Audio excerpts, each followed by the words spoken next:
mundo nga po ang nakabantay ngayon sa lagay ni Pope Francis. Ayon kasi sa Vatican, nananatiling critical daw kasi ang lagay ng Santo Papa matapos makaranas ng asthma-like respiratory crisis. Narito po ang report.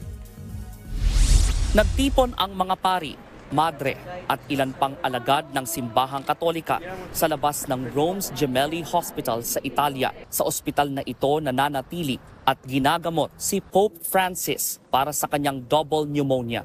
Nitong Sabado, naglabas ng pahayag ang Vatican na nananatiling kritikal ang kondisyon ng Santo Papa.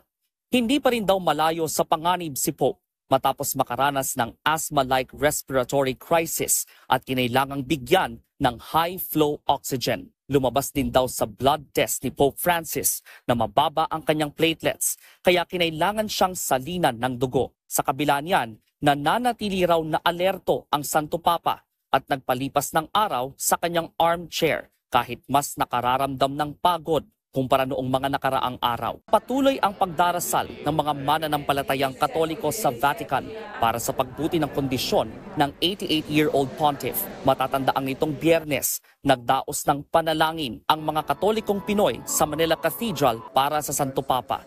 February 14, nang isugod sa ospital si Pope Francis dahil hirap siyang huminga. Na-diagnose din siya ng double pneumonia. Nagbabalita mula sa Frontline, Brian Basa, News 5. Mga kapatid, Dimples Romana po, kumpletuhin ang inyong umaga ng mga kwentong puno ng inspirasyon. Salubungin po ang bawat araw ng may ngiti at pag-asa. Kaya't mag-subscribe na po at mag-follow na sa aming social media pages ng News 5.